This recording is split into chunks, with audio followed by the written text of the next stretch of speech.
Hello friend, मैं राधे स्वागत करता हूं आपका अपने यूट्यूब चैनल न्यू एकेडमी में। आशा करते हैं आप लोग अच्छे होंगे। मित्र, प्रीवियस वीडियो में हम लोगों ने वर्णमाला को एक अच्छे तरीके से, एक बेहतरीन तरीके से सीखा था।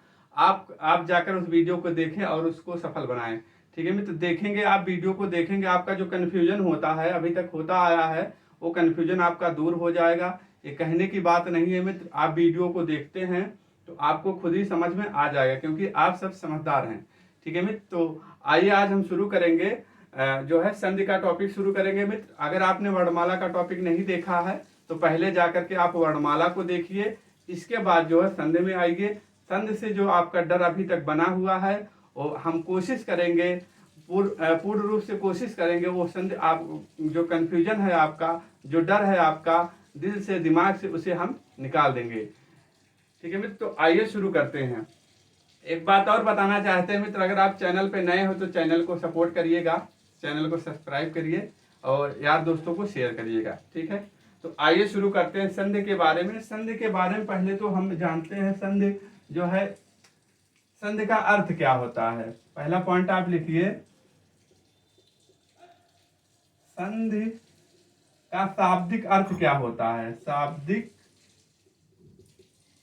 शाब्दिक अर्थ क्या होता है। पहला पॉइंट आपका आता है संधि का शाब्दिक अर्थ क्या होता है, तो आप क्या बताएंगे? मेल, मेल बताएंगे, या जोड़, या संयोग, या समझौता। एक प्रकार का विकार, एक प्रकार का वर्ड विकार। इतना बात आपको क्लियर हुआ। संधि का अर्थ क्या होता है, संधि का शाब्दिक अर्थ क्या होता है, तो आप क्या बताएंगे? मेल बताएंगे, जोड़ बताएंगे, मेल बताएंगे, जोड़ बताएंगे, संयोग बताएंगे मित्र, और क्या? समझौता बताएंगे। अब आते हैं संधि कैसा शब्द है। संधि जो है, संधि किस भाषा का शब्द है? संधि संधि जो है संस्कृत भाषा का शब्द है। संधि संस्कृत भाषा का शब्द है। संधि किस भाषा का शब्द है? संस्कृत भाषा का शब्द है। तीसरे पॉइंट पे लिखिए आप, संधि का विलोम, संधि का विलोम क्या होता है? विग्रह होता है। इतना बात क्लियर हुई आपको। पहला नंबर पे देख रहे हैं संधि का अर्थ, शाब्दिक अर्थ क्या होता है, और संधि किस भाषा का है? संस्कृत भाषा का है। संधि का विलोम क्या होता है? विग्रह होता है। अब आइए मित्र परिभाषा देखते हैं, इसका परिभाषा, क्योंकि परिभाषा ही कभी कभी आपको डायरेक्ट ही पूछ लेता है। तो परिभाषा में आप क्या बताएंगे? दो समीपवर्ती, दो समीपवर्ती, दो समीपवर्ती वर्डों के मेल से, वर्डों के मेल से जो विकार या परिवर्तन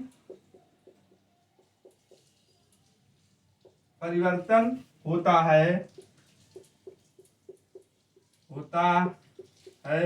उसे क्या कहा जाता है? उसे संधि कहा जाता है। उसे संधि कहा जाता है। एक पॉइंट और लिखिए आप, यही इसी के पास आप एक पॉइंट, संधि में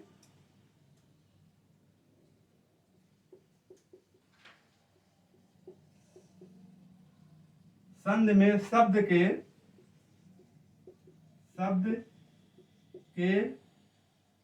के वर्ण का लास्ट, वर्ण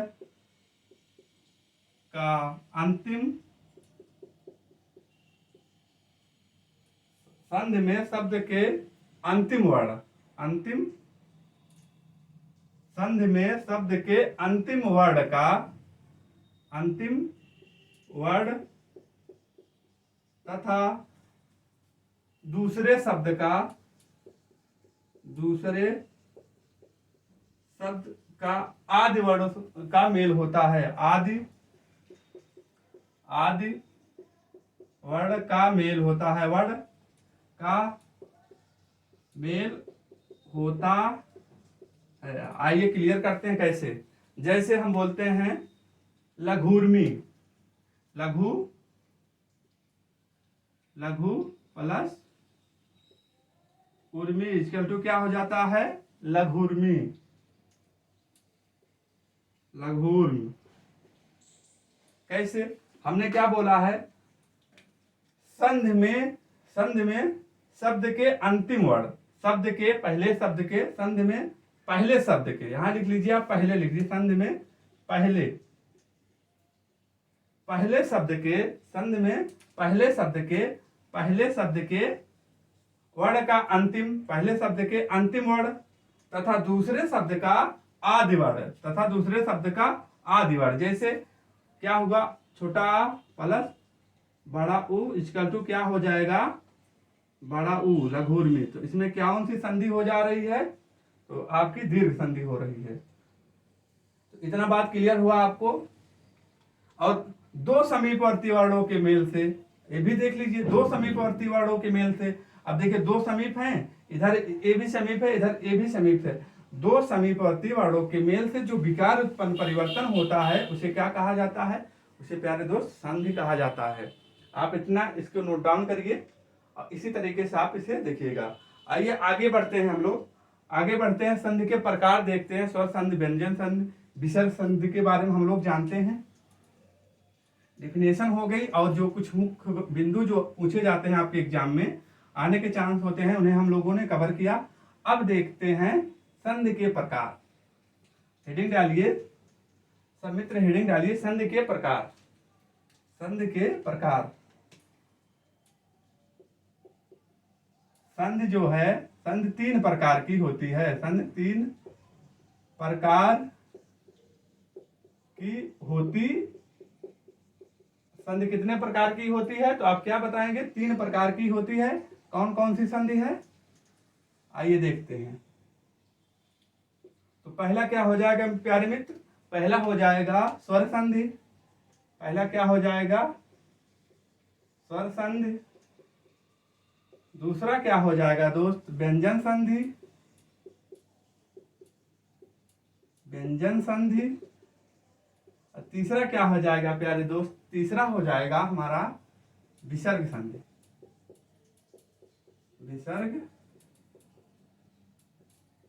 विसर्ग संधि। आइए इसमें देखते हैं, थोड़ा इनकी डिफिनेशन देखते हैं पहले, किन्हें कहा जाता है। स्वर संधि किसे कहा जाता है, व्यंजन संधि किसे कहा जाता है, और विसर्ग संधि किसे कहा जाता है। ठीक है,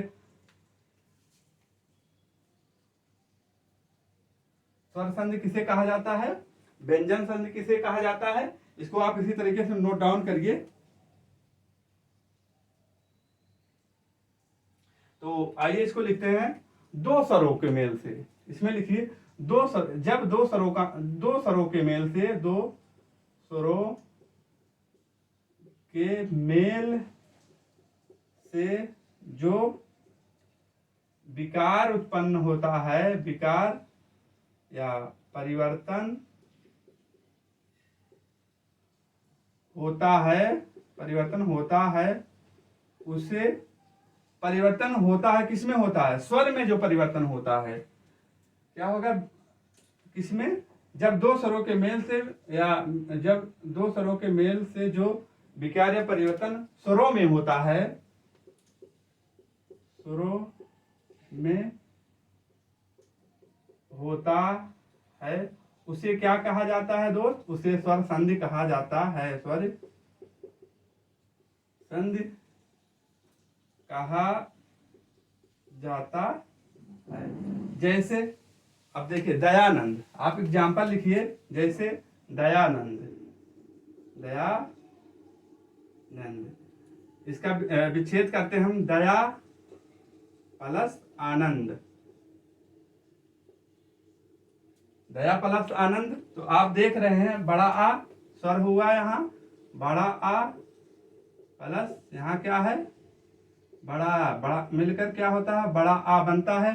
कौन सी संधि है, तो जो हो जाएगा, कौन सी संधि है, तो दीर्घ संधि आ जाएगा ये।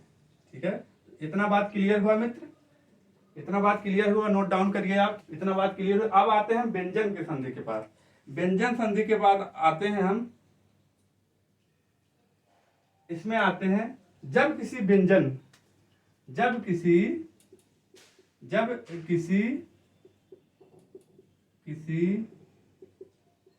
व्यंजन के आगे स्वर अथवा व्यंजन के मिलने से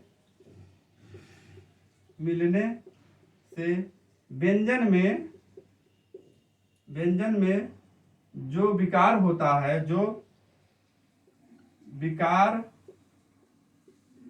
होता है, उसे क्या कहा जाता है प्यारे दोस्त, उसे व्यंजन संधि कहा जाता है, उसे व्यंजन संधि कहा जाता है।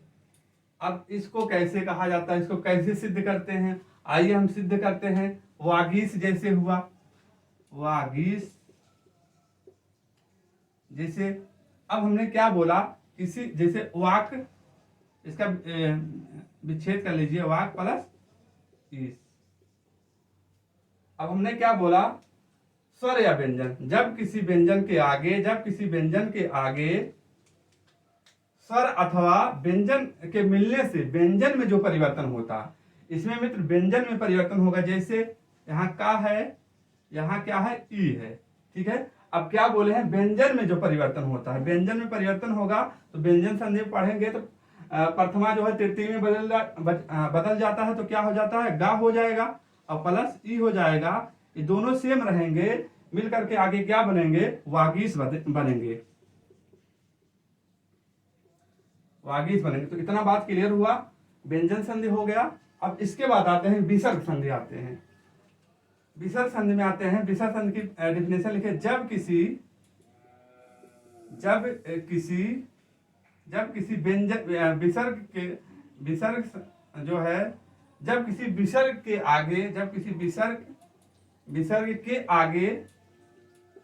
आगे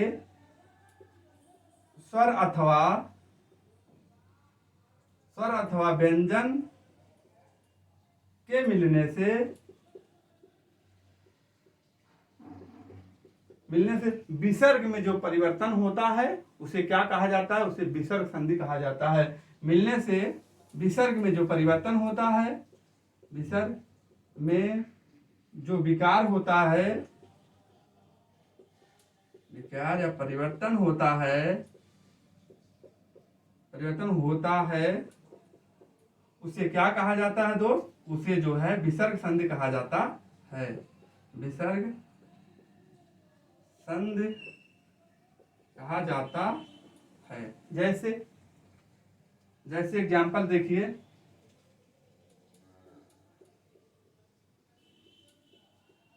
आवि प्लस कार मिल करके क्या बनता है, आविष्कार।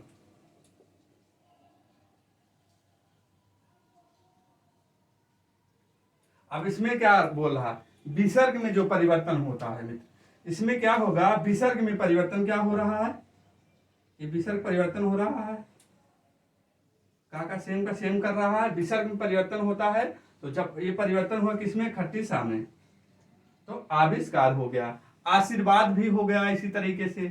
तो हम एग्जाम्पल को जब पढ़ेंगे तो एग्जाम्पल को एक अच्छे तरीके से, बेहतरीन तरीके से टॉपिक वाइज जो है कंप्लीट करेंगे। तो आइए दोस्त इसके आगे बढ़ते हैं। स्वर संधि, स्वर संधि के और जो भेद होते हैं उनको हम लिखते हैं, और कल से जो है मित्र एक एक टॉपिक करके हम लोग बेहतरीन तरीके से कवर करने का प्रयास करेंगे, और ताकि जो है कोई कंफ्यूजन, कोई गलतियां ना हो। तो स्वर संधि के कितने भेद होते हैं, तो आप क्या बताएंगे, स्वर संधि के भेद, स्वर संधि के जो होता है 5 भेद होते हैं, पहला क्या होगा, 1 लिखिए, 2 3 4 और जो है प्यारे दोस्तों 5 पांचों बताइए कौन कौन से होते हैं। पहला पहला क्या हो जाएगा, दीर्घ संधि। पहला क्या हो जाएगा दोस्त, तो दीर्घ संधि। पहला दीर्घ स्वर संधि। दूसरा क्या हो जाएगा, गुण स्वर संधि। तीसरा क्या हो जाएगा, वृद्धि स्वर संधि। चौथा क्या हो जाएगा दोस्त, यण संधि। यण स्वर संधि। और पांचवा क्या हो जाएगा आपका दोस्त, अयादि संधि। अयादि स्वर संधि। अब मित्र जैसे हमने वर्णमाला में पढ़ाया है, आपको वर्णमाला में हमने बताया है कि दीर्घ स्वर कौन कौन से होते हैं। आपको हमने बताया है दीर्घ स्वर जो होता है, मूल दीर्घ संधि स्वर कौन होते हैं। तो हमने क्या बताया है, आपके एग्जाम में कहीं ना कहीं आया हुआ, आ हुआ, बड़ी ई हुआ, बड़ा ऊ हुआ। तो मित्र आग्रह करते हैं जो प्रीवियस वीडियो है वर्णमाला का, उससे आप जरूर देखिएगा, ताकि जो है आपको समझने में और आपको जो कंफ्यूजन होता आया है अभी तक वो ना हो। तो ठीक है दोस्त, ये हो गया दीर्घ स्वर। अब गुण को भी हम लोग इसी तरीके से देखेंगे दोस्त, गुण को भी देखेंगे इसी तरीके से। वृद्धि संधि को हम लोग अच्छे तरीके से पढ़ेंगे, यण संधि को पढ़ेंगे, और जो है अयादि संधि को एक बेहतरीन तरीके से सीखने का प्रयास करेंगे। तो ये रहा मित्र, आज की क्लास हम यहीं तक रखते हैं। आज की क्लास में हम लोगों ने क्या क्या सीखा, कितने पॉइंट को सीखा। पहले तो संधि का शाब्दिक अर्थ क्या होता है उसको सीखा। संधि किस भाषा का शब्द है, संस्कृत भाषा का शब्द, ये सीखा। और जो संधि का विलोम क्या होता है, विग्रह होता है, विग्रह होता है। ठीक है मित्र, इसको देखा। इसके बाद हम लोगों ने क्या देखा, संधि का प्रकार देखा। संधि के प्रकार में स्वर संधि किसे कहा जाता है। इसके बाद हमने क्या देखा, व्यंजन संधि देखा। स्वर में मतलब स्वर संधि में दो स्वरों का ही मेल होता है, दो स्वरों से के मेल से जो विकार या परिवर्तन होता है उसे स्वर संधि कहा जाता है। इसके बाद हम लोग मित्र आए व्यंजन संधि के बाद, जब किसी व्यंजन में व्यंजन के निर्माण में स्वर अथवा व्यंजन के मिलने से व्यंजन में जो परिवर्तन या विकार होता है उसे क्या कहा जाता है, उसे मित्र व्यंजन संधि कहा जाता है। विसर्ग संधि के पास हम लोग आए हैं। विसर्ग संधि उसे कहा जाता है जब किसी विसर्ग में स्वर अथवा जो है व्यंजन के मिलने से विसर्ग में जो परिवर्तन होता है या विकार होता है उसे क्या कहा जाता है, उसे विसर्ग संधि कहा जाता है। विसर्ग में परिवर्तन होता है मित्र, यहाँ व्यंजन में हो गया, यहाँ विसर्ग में हो गया। ठीक है, तो इतनी बात रही, क्लियर हुई आपको। अब मिलते हैं। ठीक है मित्र, अगर क्लास अच्छी लगी होगी, आपको सपोर्टिव लग रही होगी, आपके एग्जाम के दृष्टि से लग रही होगी मित्र, तो प्लीज चैनल को सब्सक्राइब करिएगा और लाइक करिएगा, कमेंट करिएगा। हमें आपके कमेंट का इंतजार रहेगा। ठीक है मित्र, मिलते हैं कल एक और बेहतरीन क्लास में। तब तक के लिए अपना ख्याल रखना, अपने माता पिता का ख्याल रखना। जय हिंद, जय भारत, वंदे मातरम।